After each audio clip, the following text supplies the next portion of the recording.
Olá, nos últimos dias eu fiz uma campanha para aumentar o número de pessoas que assinam este canal. Mudei o nome para Globalização em Crise, que é o nome do meu blog, e agradeço àqueles que aceitaram o convite. Eu quero falar hoje sobre a vitória de Gustavo Petro, o primeiro esquerdista eleito para governar a Colômbia, uma vitória que se insere dentro de uma nova onda política da esquerda na América Latina.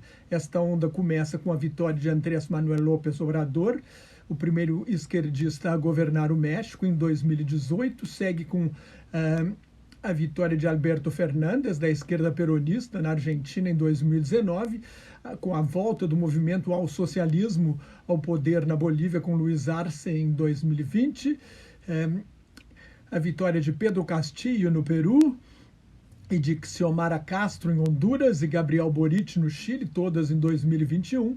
Se as pesquisas estiverem certas, Lula deve ser eleito presidente do Brasil em outubro.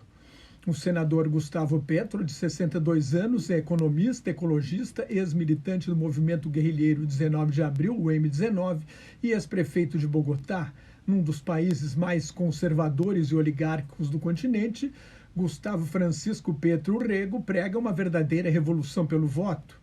O presidente eleito da Colômbia promete combater a desigualdade social, taxar os ricos, abrir empregos públicos para desempregados, realizar uma reforma agrária com o aumento dos impostos sobre latifúndios improdutivos, criar um sistema público e universal de saúde, fazer a transição para um regime de previdência social, levar a internet para todos, reduzir gradualmente o uso de combustíveis fósseis, carvão, gás e petróleo, que são importantes riquezas da Colômbia, substituindo-os por energias renováveis. Petro quer acabar com o modelo extrativista, preservar a biodiversidade, investir em alta tecnologia.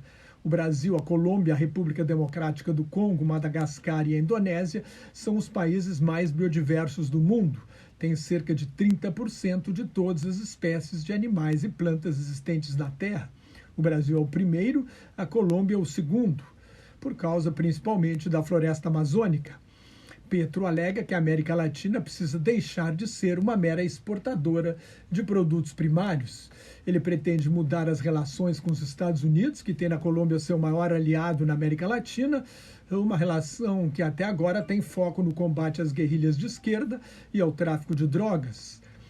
Petro quer renegociar o acordo comercial com os Estados Unidos e acabar com a guerra contra as drogas, como o ex-presidente uruguaio José Mujica quer legalizar a maconha e ir além, exportando a droga como uma fonte de riqueza do país, o que a Colômbia já faz ilegalmente, principalmente com cocaína, mas não, claro que não falou em legalizar e exportar cocaína.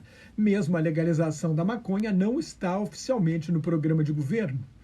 Mas talvez o maior exemplo das mudanças seja a escolha de sua vice-presidente, Francia Helena Marques Mina, de 40 anos, é uma líder social negra, feminista, defensora dos direitos humanos e ativista ambiental. Ela se apresenta como uma das inexistentes das pessoas que eram historicamente excluídas na Colômbia. Ganhou um importante prêmio ecologista por causa de sua luta contra a mineração ilegal de ouro na Amazônia. A Colômbia tem uma longa história de guerras civis entre conservadores e liberais desde a independência em 1830. Quando se tornou independente da Espanha, fazia parte da República da Gran Colômbia, fundada pelo libertador Simón Bolívar, que mais ou menos era o antigo vice-reino de Nova Granada no tempo da colonização espanhola. Em 1830, a Colômbia se tornou independente. A partir daí, viveu uma série de guerras civis entre liberais e conservadores. A maior de todas foi a Guerra dos Mil Dias, de 1899 a 1902, que matou 100 mil pessoas e enfraqueceu o país. Enfraqueceu tanto que, quando o Senado da Colômbia rejeitou um tratado que daria aos Estados Unidos o direito de construir o Canal do Panamá, em 1903, os Estados Unidos invadiram a Colômbia e promoveram a independência do Panamá. Durante a Guerra Fria, o conflito começa ou se acirra a partir de 9 de abril de 1948, quando é assassinado Jorge Eliezer Gaitán, um advogado liberal que defendia os interesses de pequenos agricultores contra a companhia transnacional norte-americana United Fruit.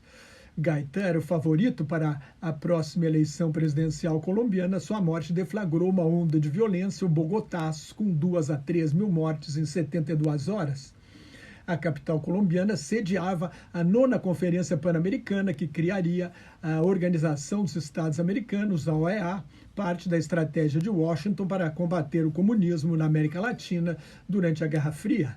Paralelamente, era realizado o Congresso Latino-Americano de Estudantes, organizado por um jovem estudante de direito cubano chamado Fidel Castro, com financiamento do governo argentino de Juan Domingo Perón. Bogotá estava cheia de estrangeiros para a conferência, diplomatas, jornalistas, entre eles os jornalistas brasileiros Antônio Calado e Joel Silveira. E Joel Silveira é considerado um dos poucos que conseguiu pressentir o Bogotaço, deu furo de reportagem. O Bogotaço marca o início de uma década conhecida na história da Colômbia como La Violência, em que 200 mil pessoas foram mortas. Neste período, os liberais e esquerdistas foram para a clandestinidade e entraram para a luta armada, aderiram à luta armada como estratégia de resistência. Sob a influência da Revolução Cubana, em 1964, o Partido Comunista Colombiano forma as Forças Armadas Revolucionárias da Colômbia, FARC, que inicia uma luta guerrilheira, a qual se juntam vários outros grupos, entre eles o M19, do qual Petro fez parte, e o Exército de Libertação Nacional, o ELN, que não negociou a paz até hoje. Em resposta, o governo colombiano estimulou a formação de grupos paramilitares de direita que usaram o tráfico de drogas, especialmente de cocaína, para se financiar e aliciar os camponeses, prometendo dinheiro em vez de uma promessa distante de uma vida melhor numa sociedade socialista. O tráfico adquiriu tal dimensão na Colômbia que o país nunca teve problemas de dívida externa, como a maior parte da América Latina. Sob pressão de Washington, a Colômbia aprovou uma lei para extraditar traficantes de drogas para os Estados Unidos. Em reação, o cartel de Medellín, liderado pelo notório traficante Pablo Escobar Gaviria, criou, em 1982, o grupo terrorista Os Extraditáveis, sob o lema "Preferimos um túmulo na Colômbia a uma prisão nos Estados Unidos". Com a adesão do cartel de Cali, o narcoterrorismo matou milhares de colombianos, inclusive o ex-senador Luiz Carlos Galán, que era o candidato favorito à eleição presidencial de 1990, o procurador-geral Rodrigo Lara Bonilla e um ex-diretor e um diretor-geral da Polícia Federal. As Farc perderam apoio com o fim da União Soviética em 1991, sobreviveram à Guerra Fria, se financiando com o tráfico de drogas, faturavam até 400 milhões de dólares por ano. Quando tomou posse em 2002, o presidente Álvaro Uribe, o pai de Uribe tinha sido morto pelas Farc, Uribe intensifica a guerra contra os grupos guerrilheiros, que trata como criminosos comuns, em aliança com os paramilitares de direita das Autodefesas Unidas da Colômbia. Eu entrevistei Uribe na Embaixada Colombiana em Londres em 2002, quando ele era presidente eleito, e ele comparou as Autodefesas Unidas da Colômbia com as vigilâncias de bairro, Neighborhood Watch, dos Estados Unidos. A guerra de Uribe funcionou e, enfraquecidas, a partir de 2012, as Farc negociaram a paz com o presidente Juan Manuel Santos, que tinha sido ministro da Defesa e foi o sucessor de Uribe. Mas o atual governo de Ivan Duque, um uribista, suspendeu o processo. Assim, uma pequena parte das Farc voltou à luta armada e as negociações com o ELN foram interrompidas. Petro é acusado pela direita de ser um remanescente da luta armada, quer reiniciar as negociações com o ELN para ver se consegue pacificar definitivamente a Colômbia. No discurso da vitória, o presidente eleito prometeu uma democracia de verdade, uma democracia popular, uma democracia multicolorida para transformar a Colômbia numa potência mundial da vida. Seu programa de governo se baseia num tripé: paz, justiça social e justiça ambiental. Petro propõe o que chama de uma política do amor para que os colombianos parem de se matar uns aos outros. Um diálogo, um grande diálogo para criar um acordo nacional. Prometeu deixar o Palácio de Nariño, a sede do governo, aberto a todos, e citou o ex-presidente Uribe e os candidatos derrotados, o populista de extrema-direita Rodolfo Hernández e o candidato uribista Federico Gutierrez. Todos, segundo Petro, são bem-vindos para negociar um acordo nacional e a pacificação definitiva da Colômbia. O presidente eleito defende um capitalismo inclusivo, democrático e produtivo, pretende colocar a Colômbia na frente da luta contra o aquecimento global, que ameaça a vida, e destaca que esta não é uma bandeira da esquerda ou da direita, mas uma conclusão da ciência, que o agravamento do efeito estufa ameaça a vida humana. Aí vejam que a Colômbia é um dos países que não é um dos países que mais emitem os gases que agravam o efeito estufa, mas tem uma parte importante da floresta amazônica, e as florestas são os principais absorventes do gás carbônico jogado na atmosfera. Então, ele disse, impõe-se que a Colômbia trate de salvar a floresta amazônica para salvar a humanidade. Queremos uma transição para energias limpas, estabelecer um diálogo com todos os presidentes da América Latina, sem exclusões, e com os Estados Unidos. Propõe à América Latina uma inclusão mais decidida. Petro tem pela frente um desafio formidável, além de todas as dificuldades políticas e a reação negativa da oligarquia à eleição de um presidente que já foi da guerrilha. A situação nos últimos anos foi muito difícil. A pandemia jogou 3,5 milhões de colombianos na pobreza, que flagela mais de 40% da população do país.